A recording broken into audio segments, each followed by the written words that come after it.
जी आपके चरणों में साष्टांग दंडवत प्रणाम। महर्षि, जैसे कि मैंने अध्ययन में पढ़ा है कि प्रभु का संकीर्तन 3 प्रकार से किया जाता है। आत्मिक संकीर्तन, मानसिक संकीर्तन, मौखिक संकीर्तन। संकीर्तन एक ही प्रकार का होता है जब 3 प्रकार का होता है। किसका प्रश्न है?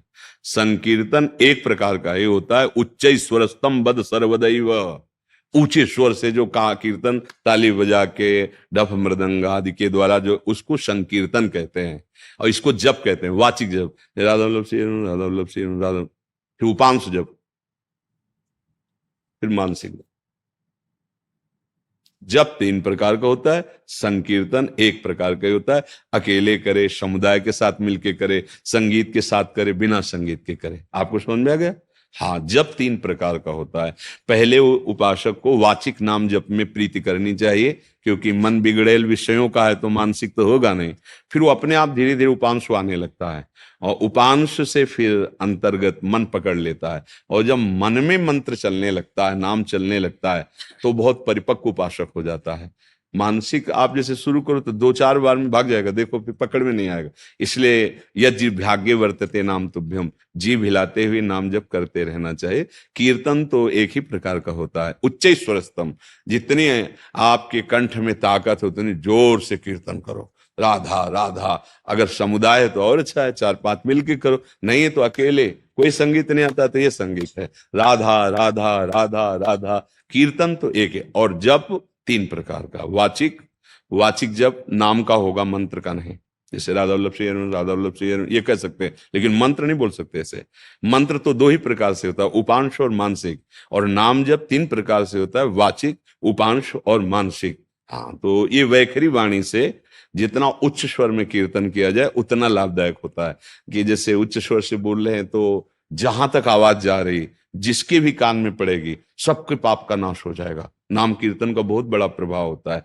जो श्रवण करता है और जो गायन करता है, दोनों को बराबर लाभ मिलता है। इसलिए देखो, बड़े बड़े जो अवतारी महापुरुष हुए, मंडली मंडली लेकर कीर्तन करते हैं, नगर नगर गली गली में नाम कीर्तन की। अगर आपकी श्रद्धा नहीं भी है तो कान में तो पड़ेगा आपके, राधा राधा पड़ेगा। अपने ब्रजवासी जन जोर जोर से उच्चारण, जय जय श्री राधे, तो उससे जो वातावरण में नाम पहुंचता है वो निष्पाप करता है और मंगल प्रवृत्ति जागृत करता है। समस्त पापों का नाश करने में समर्थ है नाम कीर्तन। पर जप जो है वो 3 प्रकार से होता है, कीर्तन का प्रकार नहीं। कीर्तन की उसी पद्धति में, चाहे ताली बजा के 1 करो, चाहे 10 करो, या 10,000 मिल करके करो, वो कीर्तन की एक ही पद्धति, उच्च स्वरस्तम। और नाम की 3 पद्धतियां हैं, वाचिक, उपांशु और मानसिक। जी इनका आगे उसी के अंतर्गत भाव है कि मतलब जो मानसिक संकीर्तन जैसे इन्होंने अभ्यास किया जो मौखिक का, जो अगर मानसिक अकेले में चल रहा है तो ये क्या उससे ज्यादा श्रेष्ठ है क्या?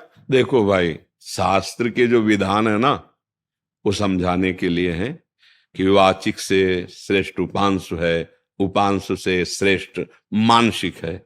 वो हमारा मन उसमें लगने लगे।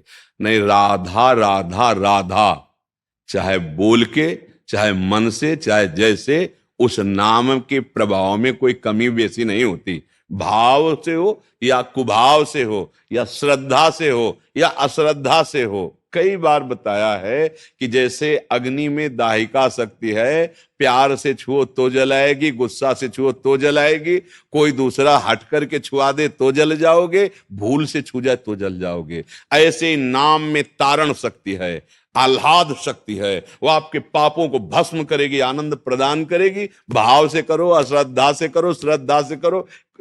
अग्नि में दाहिका शक्ति ना हो, तुम्हारी श्रद्धा देखती है क्या, हे अग्नि भगवान, तब छुओगे तो उसमें नहीं, प्यार से छुओ तो जलाएगी।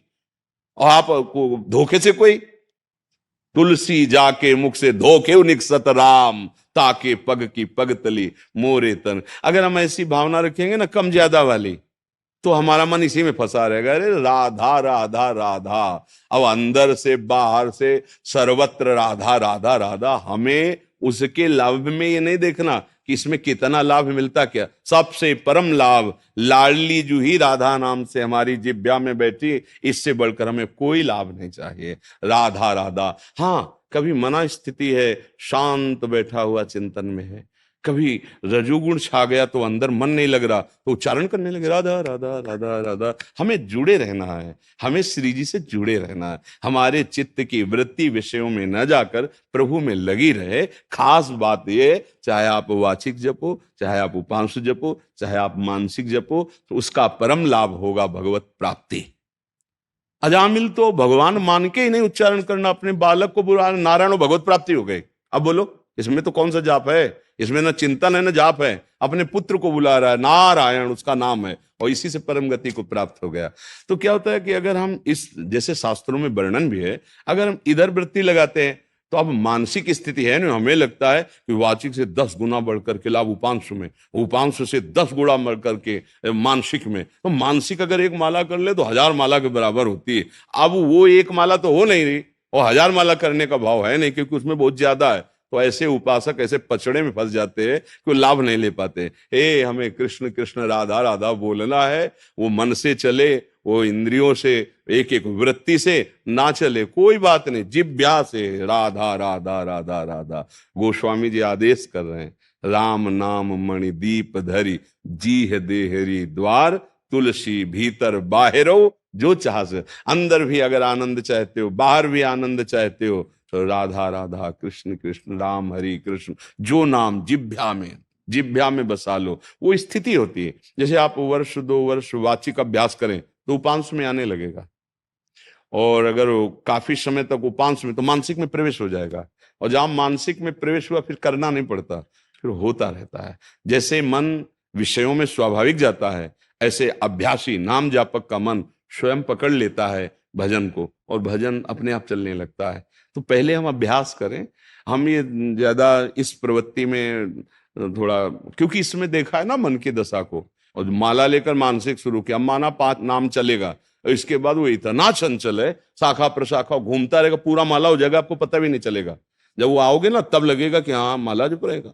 बहुत वो चंचल है, बहुत वो घुमाने वाला है। उसको अधीन करने के लिए पहले जिह्वा में नाम बसाओ। जगह जगह यज्ञ भाग्य वर्तते नाम तुभ्यम, नाम जीह जप जागे जोगी, पहले जिह्वा में बसाओ। ये अभ्यास की बात कह रहे हैं, ये सिद्ध पुरुषों का मन से होता रहता है। प्रभु का नाम समान फल देने वाला है, उसमें अंतर नहीं कि मन में जप रहे हो तो बड़ा तुम्हें सेव संतरा फल मिलेगा, और ऐसे जप रहे हो तो तुम्हें बेर मिलेगा, ऐसा कोई नहीं है। वो परम अमृत, राधा नाम सुधा रसम रसितुम जिह्वास्तु में विह्वला, राधा राधा राधा राधा। मन जब लग रहा है तो खुद पकड़ लेगा। आप जबान से राधा राधा करो, ध्यान में राधा राधा है, मन भी राधा राधा कह रहा है, और नहीं पकड़ रहा है तो एक जगह तो चल ही रहा है ना, जिह्वा में, वाणी से तो चल ही रहा है। तो चतुरता पूर्वक निरंतर नाम का अभ्यास करने के लिए या मानसिक जप के लिए पहले वाचिक, फिर उपांशु, फिर मानसिक क्रम है, वो उतर जाएगा उसमें। अगर एकदम मानसिक में, तो देखो आप पद याद कर लो, तो कभी कभी पद शुरू किए तो 1-2 पद में तो समझ में आया कि हम किस पद में है, फिर 20 पद निकल गए, समझे में नहीं आया कौन पद गा गए। मन घूम रहा है संसार में, और वाणी से पद चल रहा है। धीरे धीरे मन घसीटता है, धीरे धीरे मन आता है। जब मन आ जाता है तो एक लाइन में लड़खड़ा के गिर गया, ओ आवत सी वृषभानु दुलारी, रूप राशि अति चतुर शिरोमणि, वो झलक आने लगी। अब आगे क्या लाइन है, क्या पद, सब भूल गया। उसी में आवत सी वृषभानु, एक नाम उच्चारण किया, प्रेम में डूब गया जी।